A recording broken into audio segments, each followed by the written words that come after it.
the ultimate innovator, Jimmy Donaldson, aka MrBeast. Thank you for having me, everybody. It's an honor to be here. Terry, thank you for the introduction, man. I appreciate it. Arguably the biggest streamer to ever exist. IShowSpeed. Welcome to my family. Everything is real, man. Finally in Brazil. Oh my God. Love y'all boys. Woo. Welcome to I Show Purpose. Yeah, entertainment with meaning. Woo. Wow. You are welcome. IShowSpeed and MrBeast. Have you thought about them? Two completely different creators, but one secret they know to make YouTube push their videos to millions of people like you and me. MrBeast doesn't guess. IShowSpeed doesn't get lucky. They both understands something about YouTube which you will discover in this video. Stay put till the end of this video. Watch till the end and grab the secret why YouTube keeps recommending the video of IShowSpeed and MrBeast. Both took time to reveal deep secrets to YouTube algorithm. Please, if you have not subscribed to my channel, do well to subscribe to my channel and press the notification bell so that when next I upload a video, you will be notified. And please, I will be making another video on how to get 1K view plus. Thank you. The ultimate innovator, Jimmy Donaldson, aka MrBeast. Thank you for having me, everybody. It's an honor to be here. Terry, thank you for the nice introduction, man. I appreciate it. Thank you, too. So the special thing about this talk is it isn't just Terry. It's not just me, but we also have another special guest for you guys. We brought arguably the biggest streamer to ever exist, IShowSpeed. Send him on out. Welcome to my family.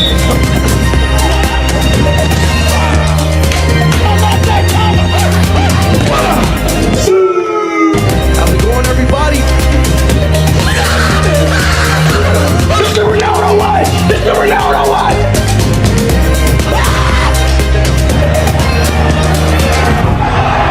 Everything is real, man. We finally in Brazil. Oh, in the Valley Dior, bro. Oh my God. Love y'all boys. I love you so much. All right. Have a seat, guys. Have a seat. You are looking at two of the most famous people on earth, period. These guys are kings at what they do. But let's talk about the journey, man. I mean, it's a little bit, we see where you are right now, but everybody wants to know, how did you get here? What were the things that you did just to get to this point? I'm gonna start with you, Jimmy.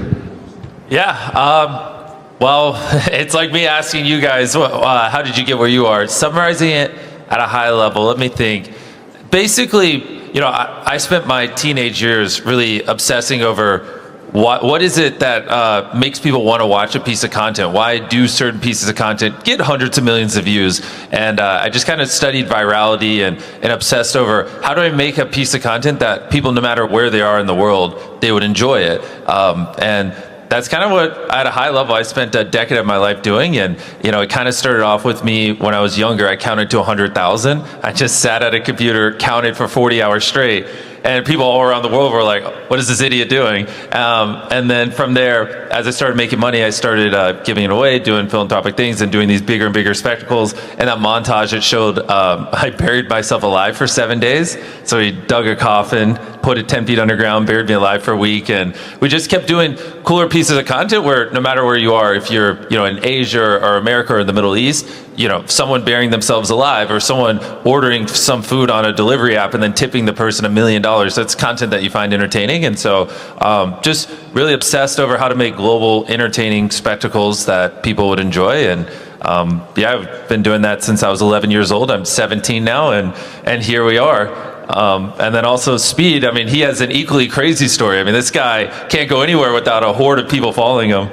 Yeah, me and Beast kind of started way we do the same thing, but it's not the same thing. But I'm over here, he's completely over there. Yeah, but the same lane kind of. But I started when I was 15, young. I always just loved streaming. I always was in love with streaming, content creation. Grew up watching MrBeast. He was an inspiration of mine when I was a kid. I'm 20 now. But as a 15-year-old kid, you know, I was always obsessed with streaming, and I always had this character to me, these tweaks. I was always athletic. I was funny, that and third. So I started streaming. Once I started streaming, you know, I felt like what I always kept something like towards me. I always kept the authenticity.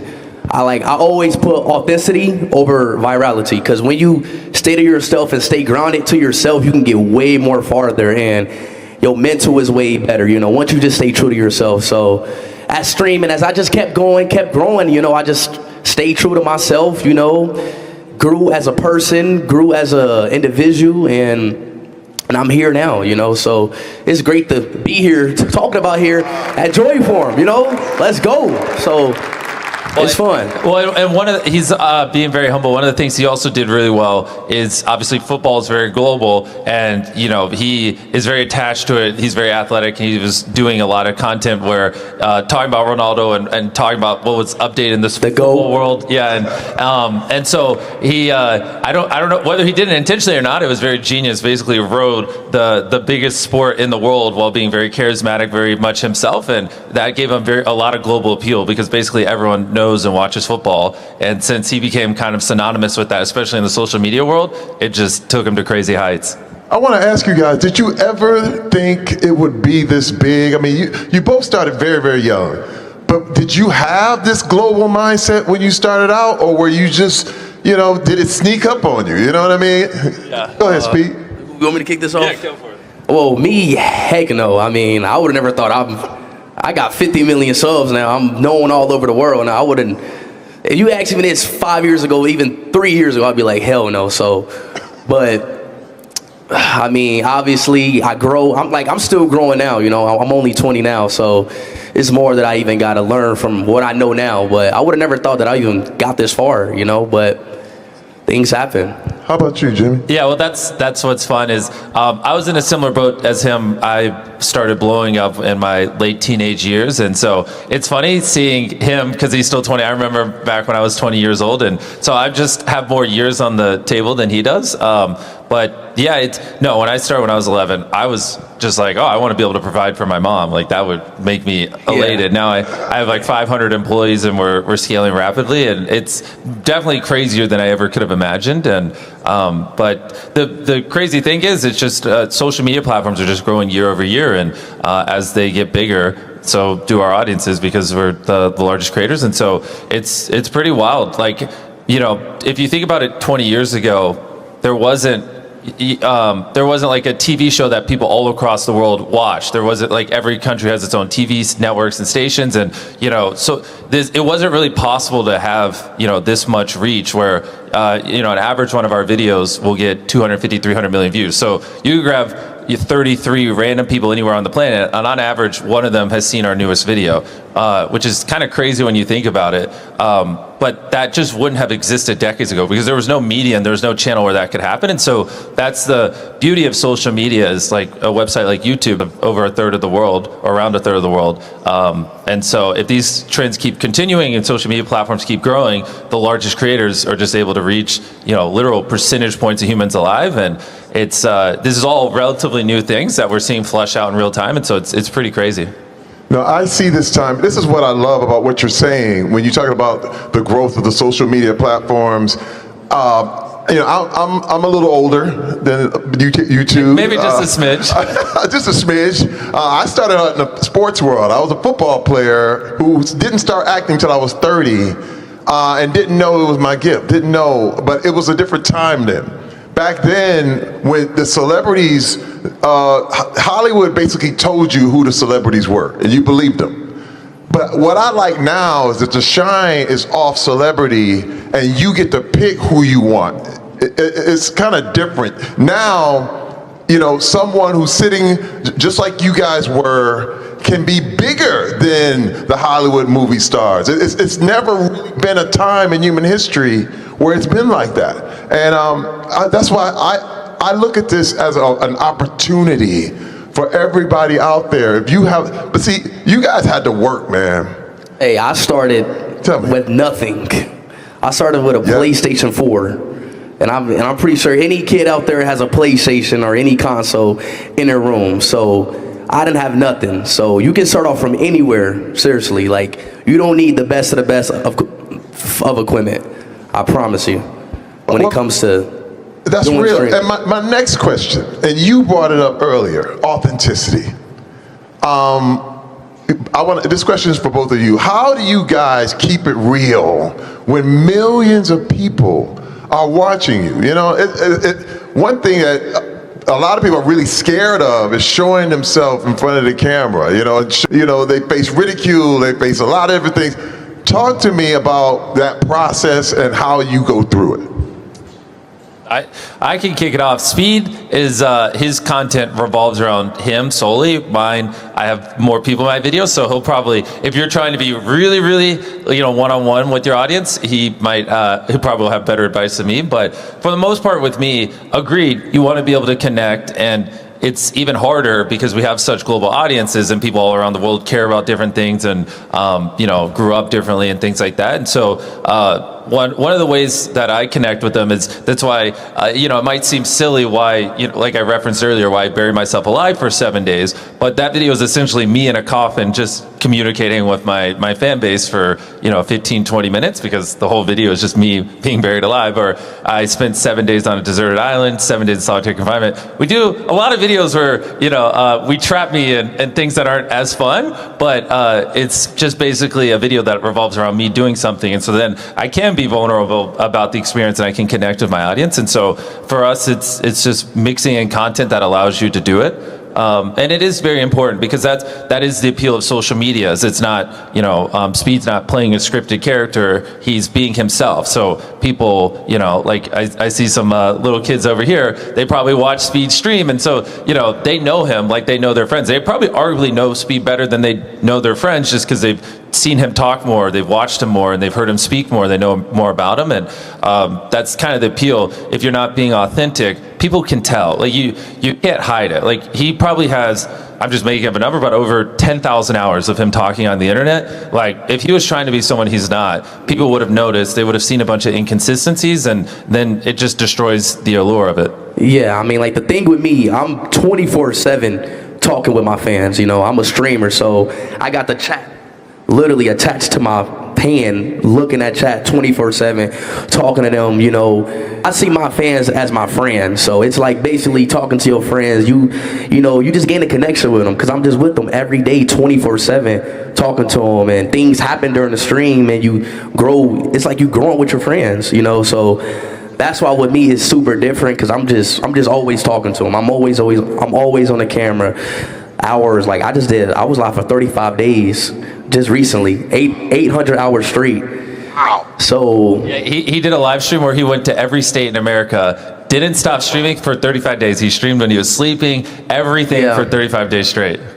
So with that, you just gain just a good bond. You just gain a good connection with them, No, I can see that. I can see that. This is crazy, man. And I love the connection that you have with both of your audiences, and that is the definition of being authentic. It's funny because I had a question come to me when I had some success after White Chicks and Everybody Hates Chris and Expendables, and people were like, this guy came up to me, he said, "Hey man, how do you keep up your image?"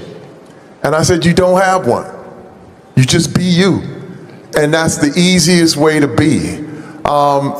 And that's the next question I wanted to ask you guys is, just like I was given this question, what is your piece of advice, your top 3 pieces of advice for the next generation of streamers, of celebrities, of people who really, really want to reach that level that you guys have?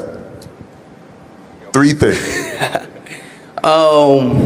For one, I would say obviously this might be the most cliche one, but it really like means a lot, is be yourself. Like, don't try to become me, try to become a better me, you know? Like, don't try to chase on what I did. Do something, like, become better than me. Don't become like me, become better than me. So that's the first one that I say. The second one that I would say is, Beast, you help me on this one. I can jump in and help. Well, I think, yes, that in terms of making the content successful is important. In general, you know, I know this is being broadcasted, and obviously due to our fan base, a lot of younger people are going to see it. I think in general, you should, my biggest thing has always been surround yourself with people who make you what you want to be. You know, obviously if you spent, you know, the next year, a couple hours a day with me and Speed, you would naturally be infinitely more successful as a content creator. You don't have that ability, but who are the people, you know, the people who go to your school or in your friend group that you can surround yourself with that will push you to be the version of you that, you know, would actually be successful in that. So really, you know, if your closest friends, you know, don't care at all about social media or being successful in that regard, then the probability of you succeeding is infinitely lower. So I would start with who are you around, what kind of stuff are you consuming, and then when you do get into creating content, find something that you deeply enjoy, because yeah, it's, if you look at the data, the number one most coveted job in developed societies is people want to be a YouTuber. That is just like, you know, 20 years ago, like in the West, it was they wanted to be an astronaut or this or that. Now they just want to be a YouTuber. It's like it crushes every other job by a mile. And so many tens of millions of people are gunning for it. And the reality is, like, I mean, it took him years, it took me decades to make, or over a decade to make it. And if you don't love it, you're going to quit way before you even make it. So it's something that you got to fall in love with, and you got to put your all into it. You got to be very determined, because there's millions of other creators that's trying to do the same thing. So if the thought of you doing it for 10 years before anyone potentially watching you, which is a real scenario for a lot of people, you know, makes you want to vomit and scares you away, then it's probably not for you. But if you hear that and you go, well, I love doing it, and this is what I'm deeply passionate about, and in my case, when I was 11, I was like, I'm going to become a YouTuber or I'm going to die trying. Those are the only two outcomes. You kind of need that level of stubbornness, because to make content that people watch, it has to be better than what's out there, and it's going to take you many years to develop those skills. So if you have people around you who push you, who make you better, who are also obsessed, and you're making content that you deeply enjoy making, and you're fine with doing for a very long time without anyone watching, you at least have the guardrails to achieve success, in my opinion.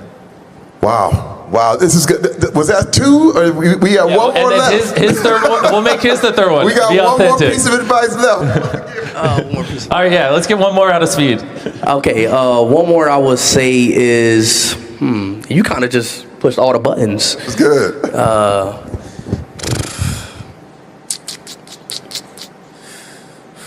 Derry, putting him on the spot. I got another question. On the spot, because he kind of like really like generalized it, you know, like to a point. But another one that I could say is, when it gets hard, it's going to get hard. It's definitely going to get hard, and it's going to be a point where nothing's growing. It might be a point where you have no viewers. You know, I started off with no viewers.